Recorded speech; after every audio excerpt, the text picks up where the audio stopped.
Okay, good morning, everybody. This is Adam Gadosh. We're going to get started with our webinar today on compliance as code.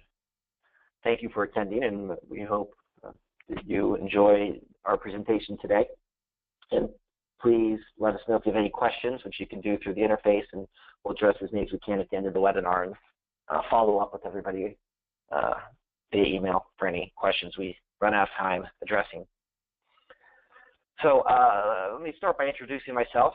My name is Adam Gadosh. I'm the Director of Security Intelligence here at Anitian. So I'm a principal consultant with our GRC practices.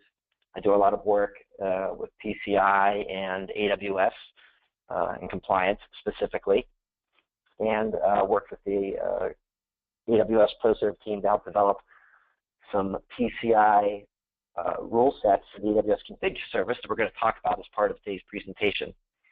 And with me, we're privileged to have the honor of Tim Sandage from AWS joining us today. Tim?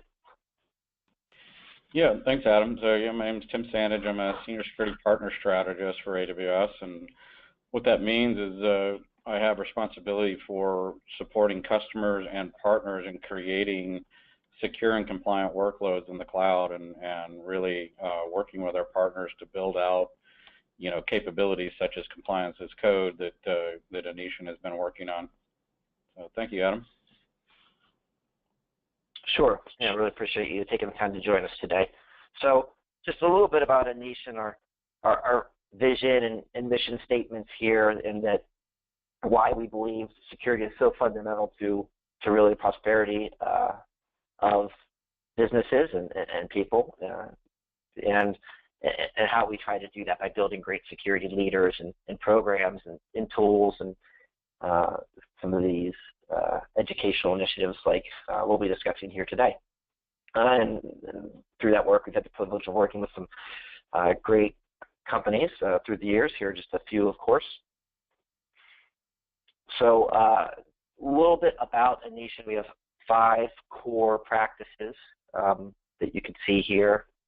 Our risk assessment practice, vision path, this is all our audit compliance work. Ring 0 is our penetration testing lab, app level security, network, cloud architecture, code reviews, social engineering, all that fun stuff. Probably our most exciting practice of the last 2 years is our Sherlock cloud security, managed security platform and service around that. And so that team's been doing some really exciting things, leveraging AWS to automate the deployment of managed cloud environments where we're bringing the SOC to our customers via AWS. And then finally, we have our virtual CISO, leadership as a service, so general governance and senior security leadership advisory work.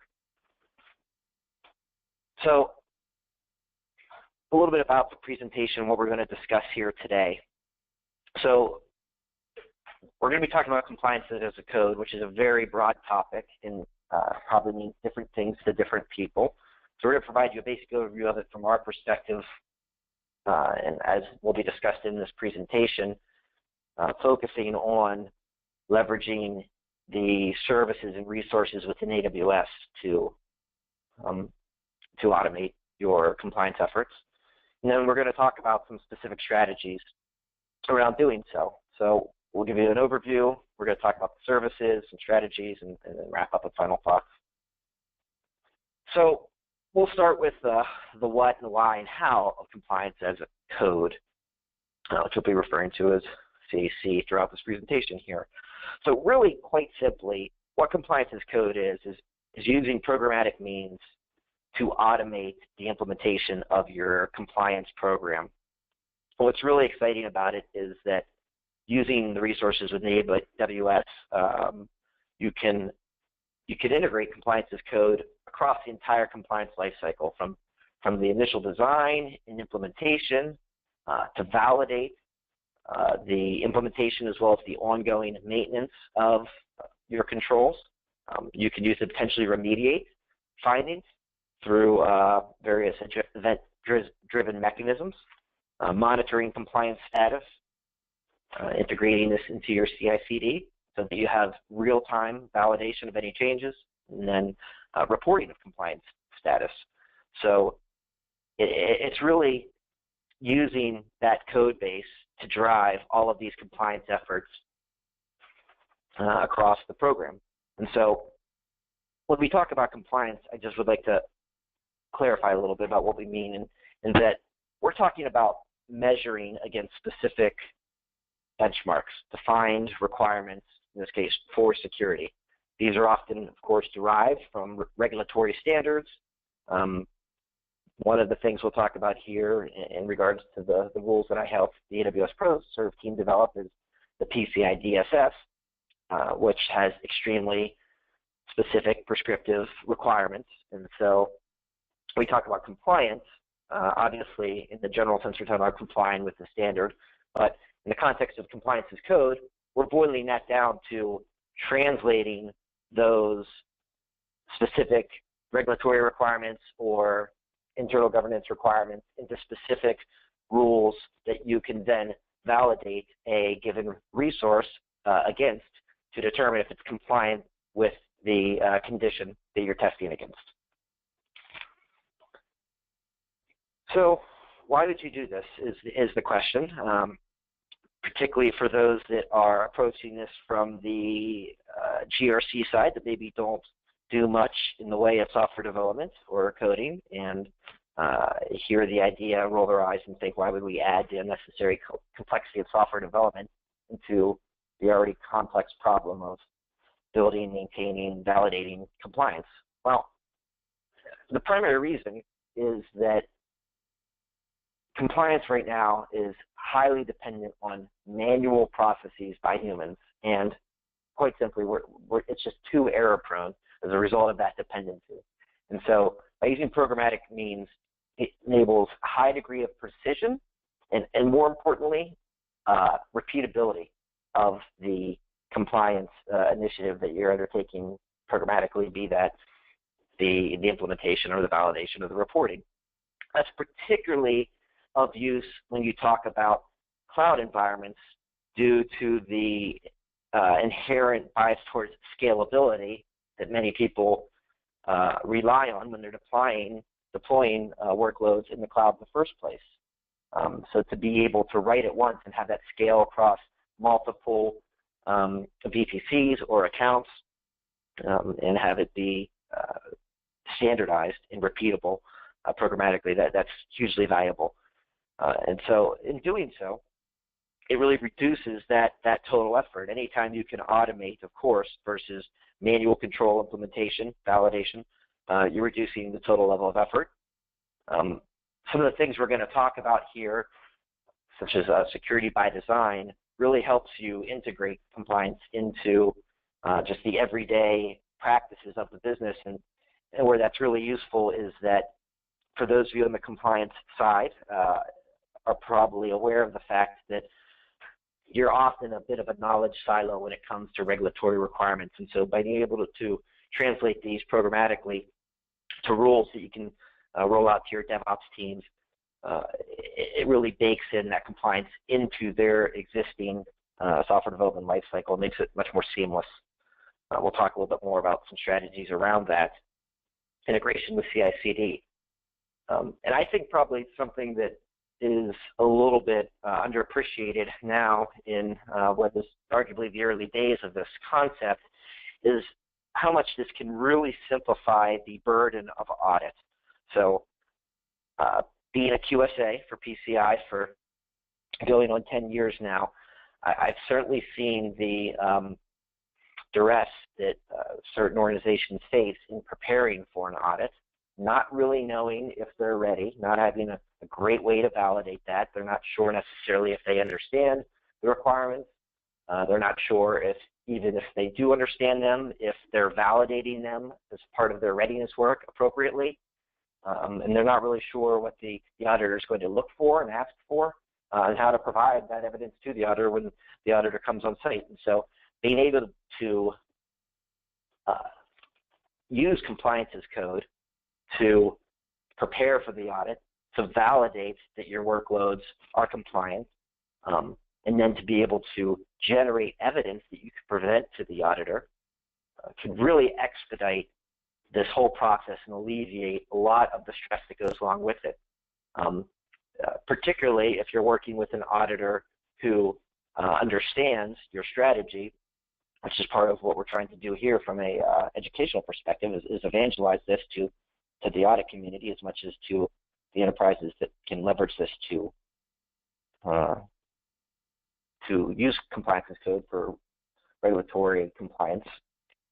Is that if you can work with your auditors to explain to them what your program is and get them to validate your code, suddenly you're moving the audit away from a heavy emphasis on system and resource and service validation down to software level validation.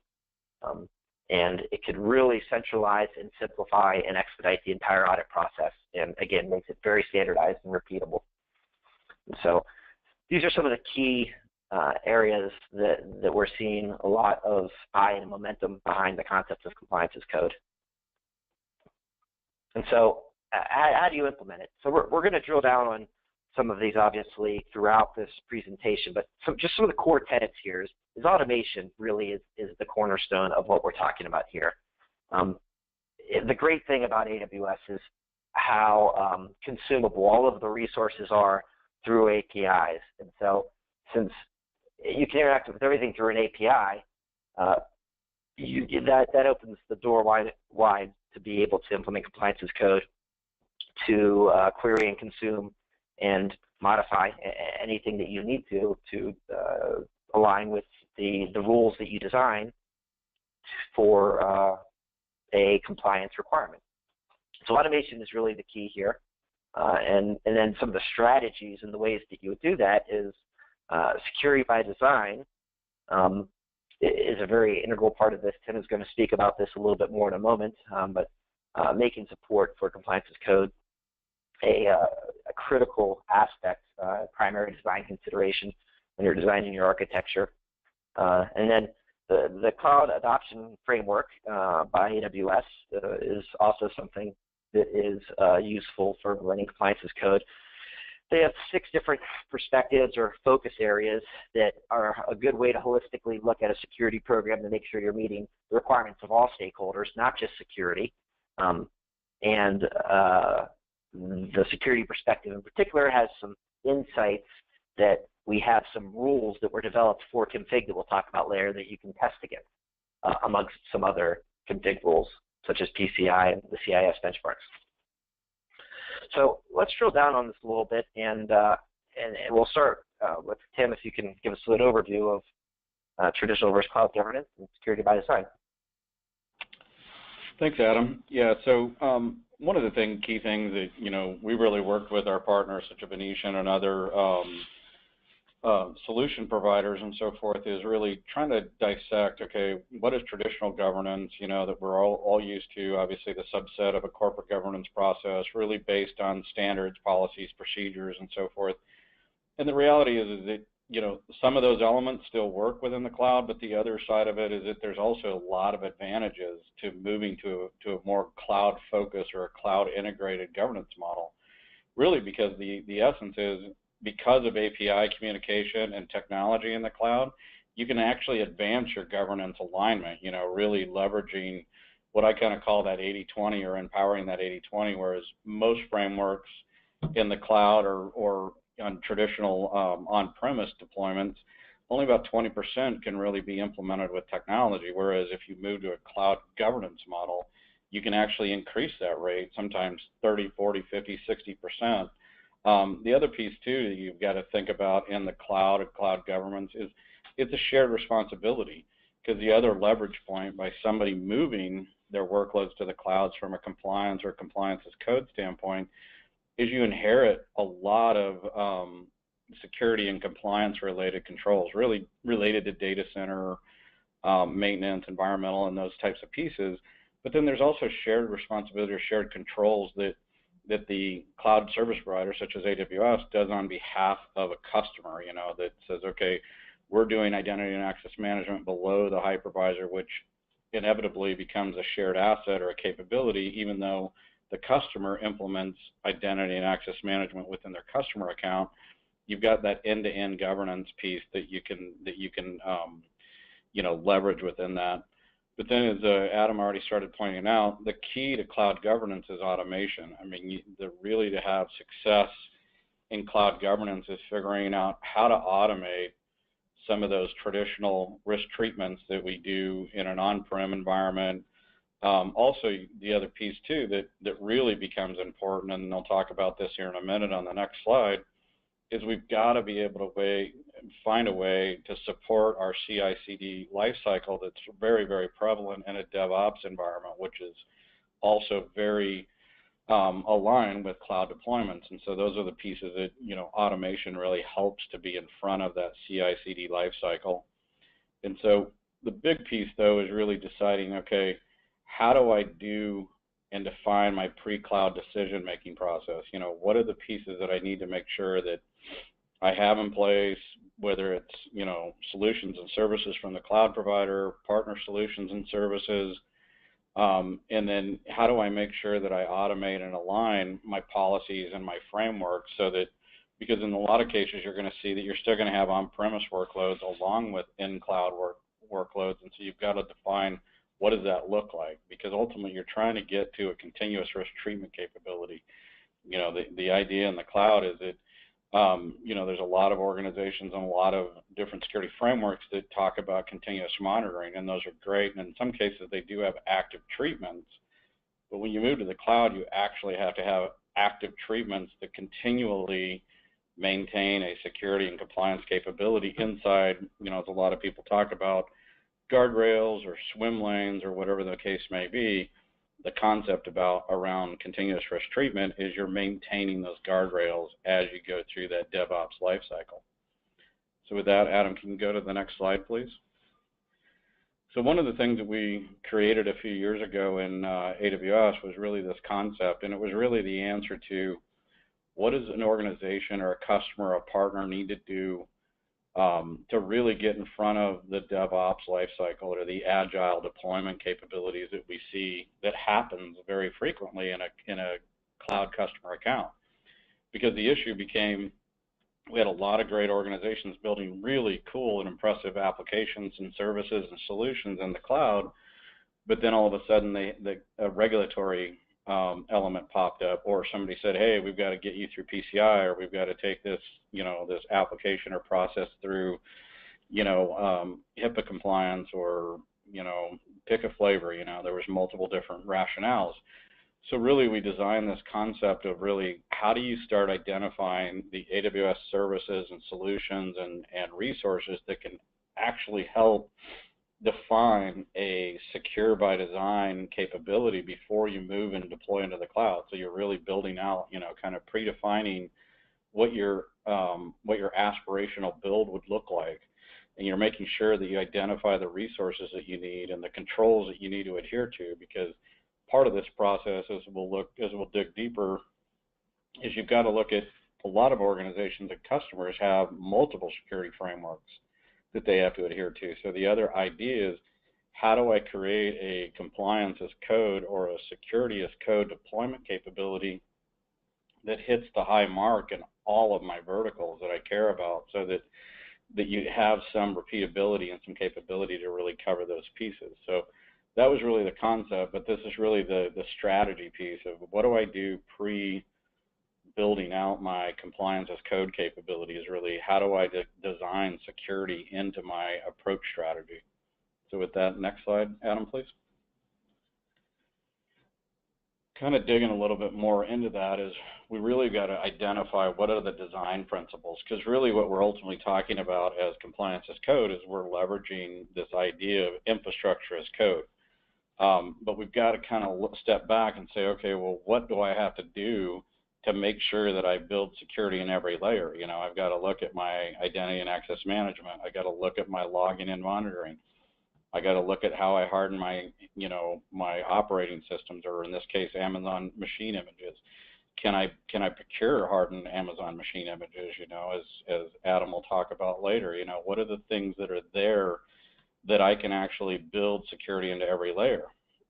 The other piece is there's still a lot of frameworks or compliance regimes that talk about disaster preparedness and backups and backup tapes and things that are still very legacy approaches, and we still got to show a way that we meet or we exceed those processes. And so the idea is, in the cloud, you can really design for failures. You can create deployments that leverage two availability zones, and that you make sure that you have auto healing, and you're thinking in parallel that if I do have a breach, that I can fail over to my alternate operation capacity and continue business as normal while I investigate the breach, or while I take care of whatever the issue is related to breach. And then ultimately you get some other beneficial elements out of this, is that you look for storage optimizations and cost savings and so forth. But the key is looking at, ultimately, you're starting to build that infrastructure as code, or in this position, your compliance as code, because you want to create a modular approach around how do I build an identity and access management compliance as code deployment? How do I build one for logging and monitoring, make sure that it's version controlled as well as constrained? Because as we'll talk about more in this topic, this is really, you're codifying your deployment, you're codifying your compliance, and so you've got to treat it exactly the same way as you do any software development lifecycle. So you've got to start thinking about that from a security by design concept. Next slide, please. So the other piece is, and this is again something that we see a lot in traditional risk treatment, and most of us in organizations that are either managed or secured on-prem resources, very, very used to this type of a risk treatment approach. You're avoiding, you're reducing, you're sharing, or you're accepting. The other piece that you've got to start thinking about in your cloud deployment, especially compliance as code, and because of all the capabilities that the cloud affords you, is that there's a lot of these capabilities or these kind of risk treatments that you don't necessarily have to accept, like kind of the avoidance or in some cases the share or transfer, is that you can actually transfer a risk to another party, or in this case, if you're leveraging a cloud service provider, maybe you're currently carrying a risk related to data center, maybe lack of power or lack of environmental controls, or an HVAC system that's not tolerant to your current compliance regime. Those are pieces that obviously can go away by deploying to that. But if we go into the next slide, you can also see, the traditional ways that we manage risk. A lot of it's very manual, and this is a variation of the risk management framework from NIST. Is that, we have a very regiment process of how we categorize and select controls and then implement those controls, all very manual. In a lot of cases, most of us, I know I did in my past, manage this stuff through spreadsheets and through, associated charts and documentation, such as, system security plans and so forth, where we're documenting what we're doing for security, but it doesn't always match up to what we're doing in an operational capacity. And so those are the other things that we've got to start thinking about, is that if I say that I'm doing something because I went through my risk management or governance process, I need to make sure that that matches. And that's what, a compliance of code approach really does, is it, as Adam already talked about, those design characteristics of creating your codified compliance capability, that actually becomes your audit work papers. That actually becomes your aspirational build, and then you compare that to your as-built, and all of a sudden there's greater alignment in that capability. So those are the pieces that we're trying to shoot for and that we're moving forward to. So with that, next slide.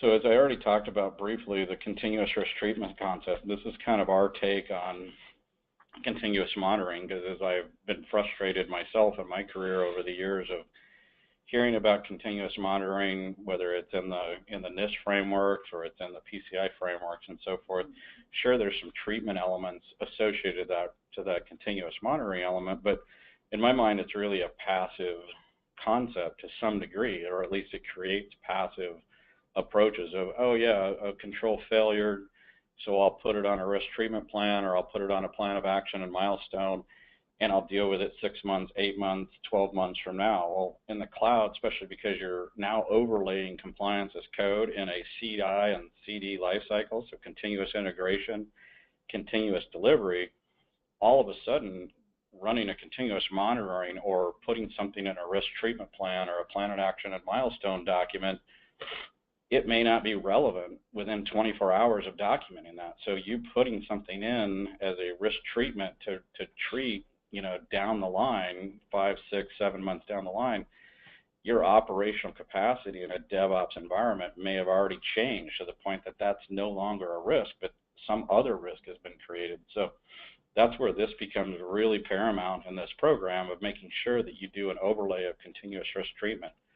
As I'm running, a compliance as code environment within a DevOps, CI, and CD delivery model, I need to make sure that I'm continuously treating risk as I move through that process so that it stays in line, and it essentially creates those guardrails or swim lanes so that it says, okay, operational change is going to happen in an operational capacity, but can I make sure that I identify the guardrails or the areas where I'm not going to allow something to move outside of that compliance capability?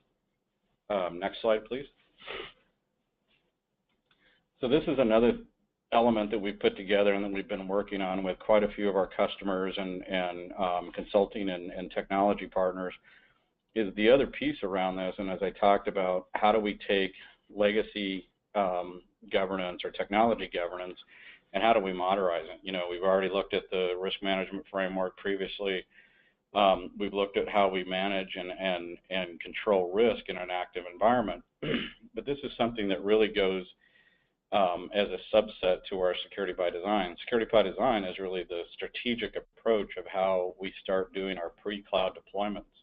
Now, this is going to help, this modernizing technology governance, or as I like to call it, MTG. It's going to drive our tactical. What are we doing? What kind of workloads and what business units are moving workloads to the cloud? How does that start impacting, the types of controls that we need to rationalize and that we need to leverage? What are the data protections? Because that's the other piece that you've got to start thinking, because cloud is a global action and it's a global deployment in a lot of cases. You've got to think about disparaging data protections or different data protections that may be different from Europe to US to Asia, whatever the case may be. But essentially what you're going to do is you're going to get to an aspirational security documentation or security architecture. Really, I analogize it to building a house. I need to build a blueprint for what I'm going to do to build a house. And when I'm doing that, I need to identify all the resources, services, and capabilities that I need in order to start constructing that house. And that's what you then get into is really building that compliance as code. Is your blueprint now that you've now created in step 1 and 2 is now going to start helping you build out the foundation elements of, code repositories and automation capabilities and automation services that I need to start implementing, and then communication services. What are the different pieces that I need to do in order to deploy this so that I can get to this optimum security operations and that has a continuous monitoring, a continuous risk treatment piece. So this is really something that we've been leveraging and using with a lot of our customers and leveraging with partners such as Anitian, where they're building out this compliance as code capability of really trying to streamline the processes to get to that pre-cloud compliance as code build process. So next slide. And this is, again, just, reiterating some of the pieces that I just talked about, is that this is really the automate, deploy, and monitor. So this is really, connects the dots of the things that now Anitian is doing and the services and the capabilities that they're setting up. But the illustration, as I had on the earlier slide, there's a lot of pre-work that needs to be done, whether it's, it's through, working with an organization or a partner like Anitian, or doing this, it's really defining what's my aspirational goals for my secure movement and my compliant capability in the cloud. So next slide.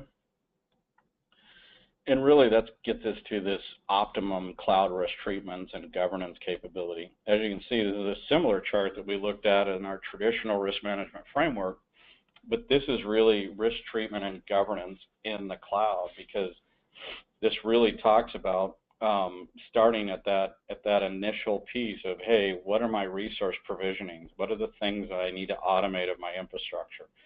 The other piece that's really a prevalent element, and it's actually somewhat of a change for a lot of organizations, is configuration management actually takes a higher value prop in the cloud deployment, because some and most cloud-related services at this point are not associated, their vulnerabilities are not associated with a traditional CVE that you're going to pick up with a Nessus scanner or something like that. Your configuration management, your package installation, your software and resource configurations, they have to really be set up properly so that you can actually ensure that somebody doesn't inadvertently open an S3 bucket, with critical data sets within your environment. So configuration management becomes a real key in your risk treatment and governance model in the cloud. And in turn, then monitoring performance. But the nice thing about especially leveraging automation is monitoring and performance become hand to hand, because now you can also start really optimizing, cost allocations and creating dashboards and metrics of really showing value to, to operations, so that all of a sudden your governance and compliance process becomes a real-time risk management program. It no longer is a point or a period in time risk management process. It actually becomes a 365-day a year process that is actually live and is working as intended at the point that you went through audit, whether it's PCI or whatever the case may be. So, which really then starts, giving you the ability to optimize resources, to really look at some of the other advantages and services that Adam's going to talk about that can really start, pushing your risk treatment capabilities and governance and really get you to that code, compliance as code capability in the cloud. So with that, I think next slide, we'll turn it back over to Adam. Oh, no, this is, I guess this is one last slide. Sorry about that. This is a resource of automation services that we have up in our Amazon Web Services Labs, and these are all free resources up in a GitHub repo that have some AWS config rules. They have some automation scripts and so forth. They have a bunch of WAF automations and so forth. So it's just another resource where, we're working in conjunction with our partners such as Anitian and CIS benchmarks and some others, and our config rules and config, teams to really create as many different automation capabilities, or at least baselines, for our customers to leverage. So again, another great resource. And then Adam's going to talk about some more as we go forward. So Adam? Thank you, Tim. Appreciate that overview there of security by design and continuous risk treatment and some of those other concepts of cloud governance. And, these AWS Labs resources are really exciting. Unfortunately, we don't have time today to talk about all of them. We are going to talk more about the config rules repository, some of the work we were privileged to do with them, but all of these are worth a look as arrows in your quiver for automating security and implementing compliance as code. And so just keep an eye on that space, and the AWS Labs GitHub repo is constantly having new tools and other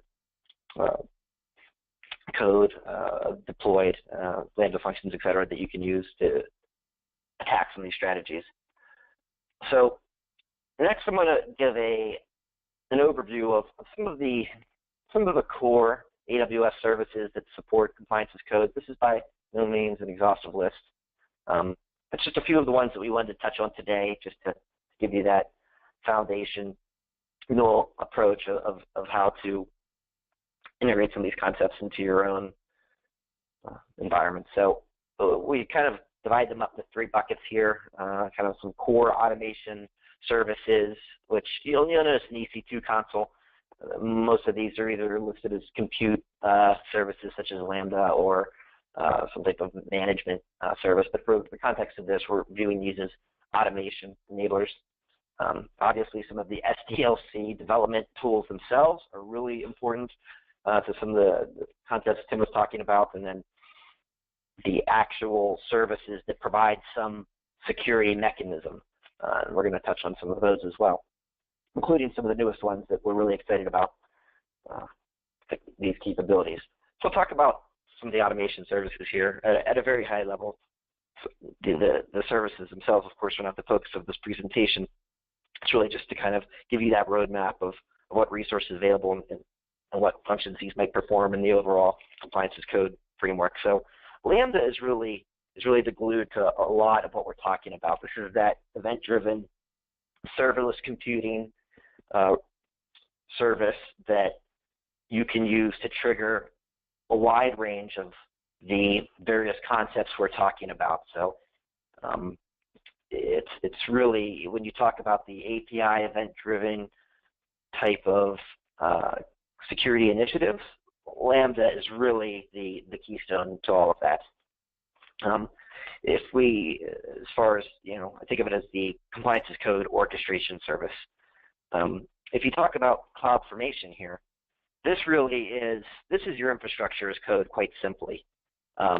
You basically you could have an entire environment built out in a YAML file that is defining the entire environment so that you can define it programmatically, and as we'll talk about with the software development tools, manage it as part of your existing SDLC for repeatable, consistent, audible deployments of cloud workloads. And we'll also talk a little bit more about one that we are offering that you can use to deploy a PCI compliant environment through infrastructure as code. Config is another really powerful service that is used for monitoring of AWS resources, the configurations, and changes. So you could use this for continuous monitoring, logging, alerting. These alerts can kick off, be consumed by Lambda to then kick off other responses that you may want to have as a result of a change that was detected by config. And so this is a really powerful tool for you to monitor the overall state of your environment and align with a baseline and be notified and respond to programmatically unwanted changes. Now, OpsWork is a configuration management platform, not necessarily at the EC2 level, but more at the EC2 instance level. So we talk about the servers that you might be running.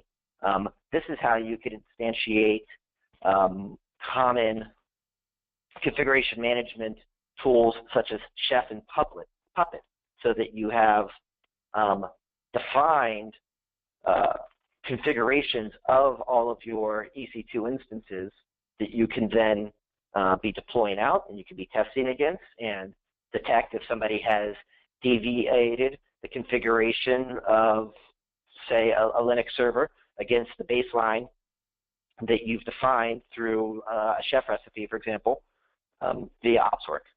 So that is a really powerful tool when you get down to that instance level.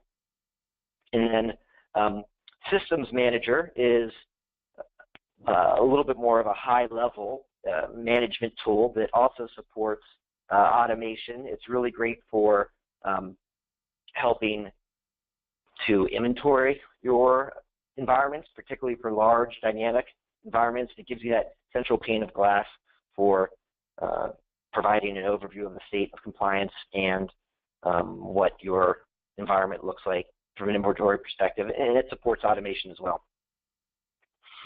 So we'll talk a little bit about these coding services. So the key thing to think about here, Tim was talking about one of the really important aspects of compliance as code and security by design and continuous risk treatments are to take your legacy compliance management program, the spreadsheet with all of the controls, and to define that programmatically and then integrate that into your existing secure software development lifecycle. That's an important step that is often overlooked.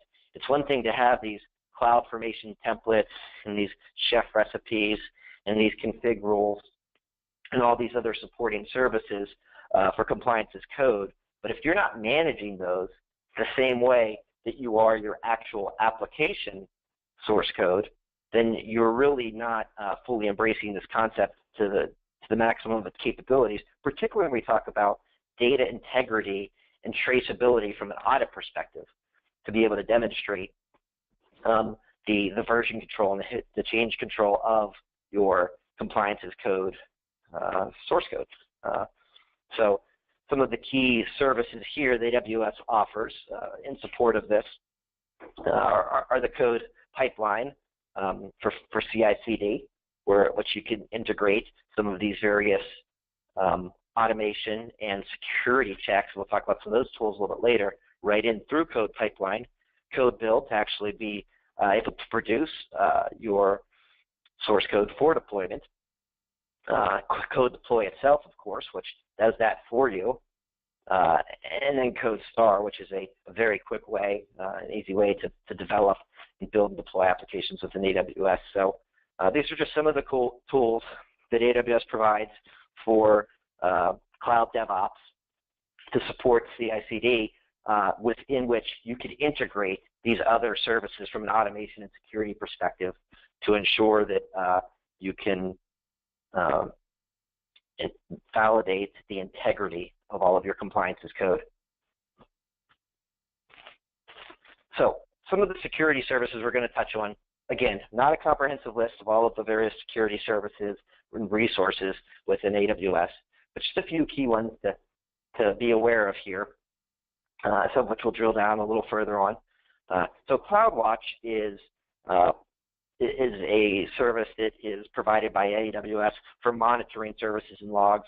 It can generate alarms. It has a dashboard, and most critically is that it has event-driven rules that you can be consumed by Lambda, SNS, the simple notification service. I like to think of this as kind of their instantiation of a SIEM within AWS. Inspector is a really exciting tool, which is, and it's really matured quite a bit through the years, but it's effectively their vulnerability assessment tool. And again, everything is consumable through API, can integrate right into your CI/CD pipeline, and it's really been fun to watch as that matures, its capabilities to evaluate application and system security vulnerabilities against benchmarks that they provide and you can provide yourself. So another one that we're seeing a lot of maturation of most recently here at the last reInvent is AWS's Web Application Firewall.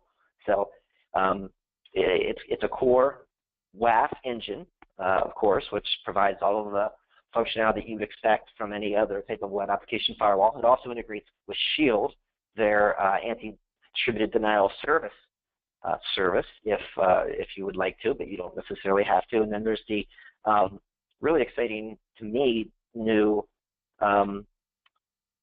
feature is that it now supports marketplace rules from some of the other AWS partners in the marketplace that you can now integrate their WAF rule sets into the AWS WAF so that you can get all of the scalability and reliability of the AWS service with all of the back-end firepower of some of the AWS partner WAF vendors' rule sets and intelligence.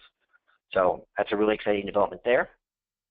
GuardDuty is another really cool new security service that I want to touch on briefly, and it's their threat detection service. Really, it's their first version of an IDS or an IPS within AWS, and so that's something that people have really been coming up with workarounds for, and a lot of host-based type of instantiations of IDS and IPS, and so now you have GuardDuty, which could be looking at your CloudTrail logs, your VPC flow logs, which is really exciting, and some other data sources to provide advanced threat detection, which you can then consume and through event-driven mechanisms to respond or alert as you would like to do so.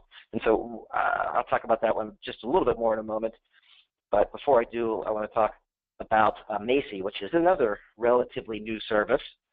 This was released, I believe, end of August, so a little bit before reInvent, but it was certainly something that got a lot of conversation. going around at reInvent. And so this is the machine learning, basically the DLP, data loss prevention type of engine within AWS. And what I think is really exciting about this for me is that we've been doing a lot of work with our customers concerning preparation for GDPR, General Data Privacy Regulation, the big EU privacy regulation that so many people concerned about once it goes live May 25th of 2018. The biggest problem there being, how can I possibly inventory and identify all of this protected data of the EU citizens? For example, your PII, personally identifiable information, that is the cornerstone of applying that regulatory standard too. Well, Macy does all the heavy lifting for you. So really powerful tool for being able to do data inventory and classification and some other supporting functions around data loss prevention for S3 data within AWS. And so this is just released, and they have a lot of exciting things in the pipeline. So we're looking forward to see how that evolves as well. So guard duty, certainly not the focus of this presentation, but we're just pretty excited about it. I think it's got a lot of runway ahead of it. But even this first iteration is really powerful here. So I thought I would just give you a quick example of kind of what the dashboard looks like for those of you who have not seen it before. But as you can see, it's a pretty standard, classic threat detection engine and management interface. And here you can see this is using some of the sample data that it has. It's detected a few different types of events. One thing that is on everybody's mind these days, of course, with the crazy run-up, is Bitcoin. And from a security perspective, it's something that people are using to try to breach systems to have them be used for Bitcoin mining. So there's some signatures to detect for that, amongst many other common threats. It would include things like known bad DNS names and IP addresses, as well as malicious activity. So let's talk a little bit about compliance and code strategies here. So there's three main things that I want to focus on with our final 15 minutes or so. Is compliance, config compliance as code engine, and the rules supporting that. The Anitian PCI hardened AMIs and the Anitian PCI architecture cloud formation templates. So config compliance as code engine. So this is really exciting new tool that integrates with AWS config, the existing service that I talked about a little bit before that you use for detecting changes to AWS resources, which you can then respond to through a variety of ways programmatically, Lambda, SNS, anything through an API to respond as you'd like.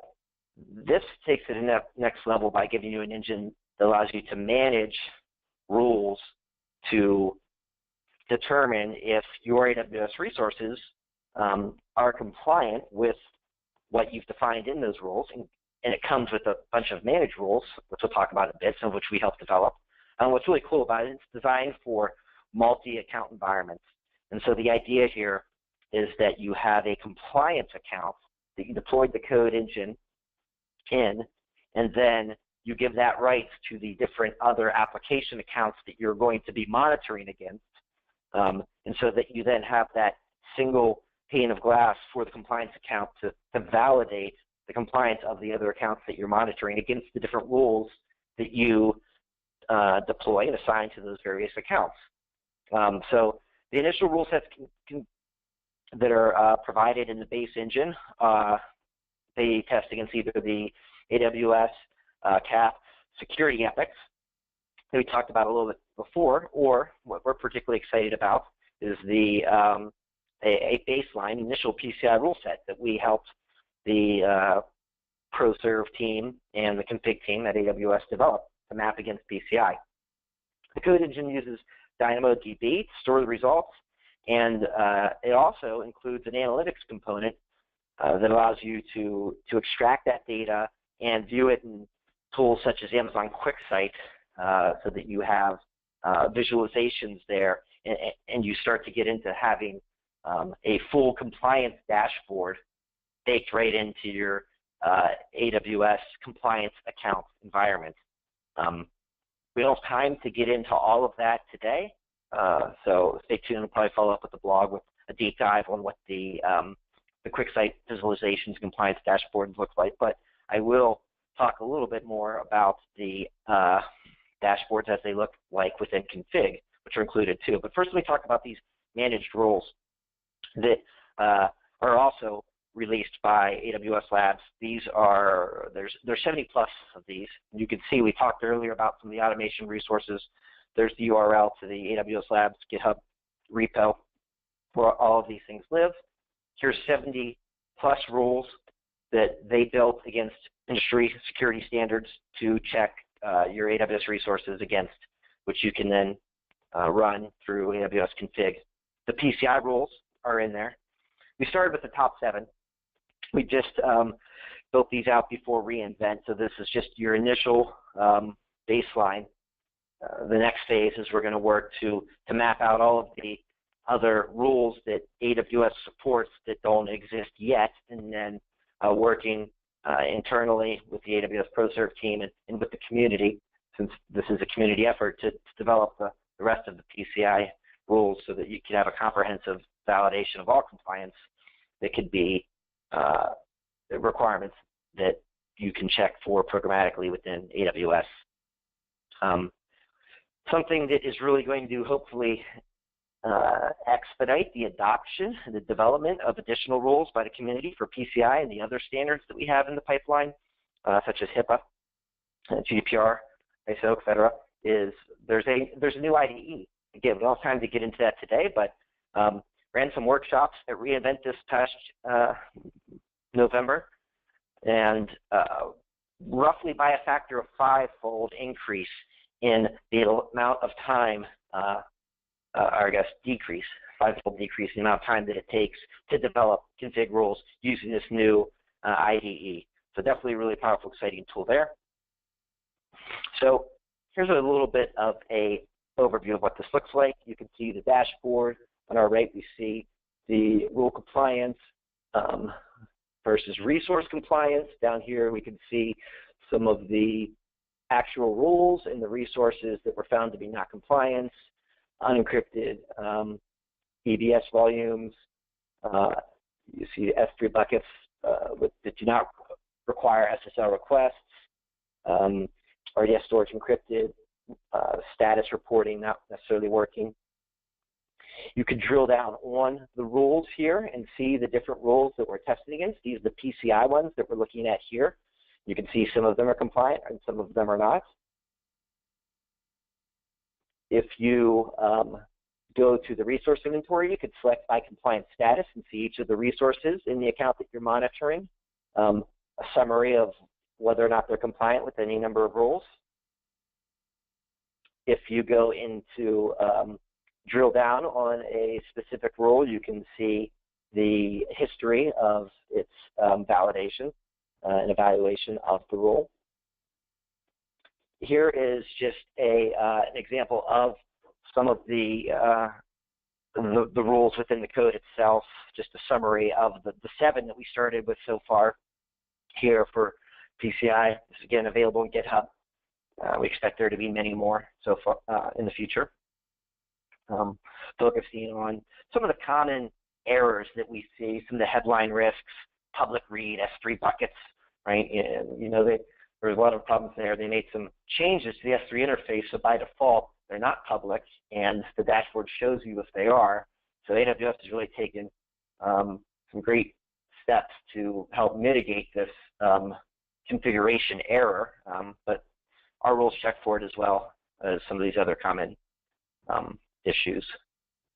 Here are the security ethics rules into these different control groups that they use in the cloud adoption framework: IAM, logging, infrastructure, data protection, resilience. So let me talk a little bit about the hardened AMIs that we have. So what these are the Amazon machine images that we have built out and pre-configured to align with the PCI-DSS requirements for host hardening.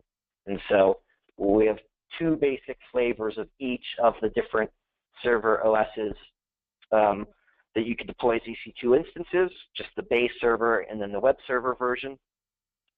They have all been locked down at the operating system level to align with the DSS requirements, and we have on the file system of each of those images a host targeting policy, which is, or procedure rather.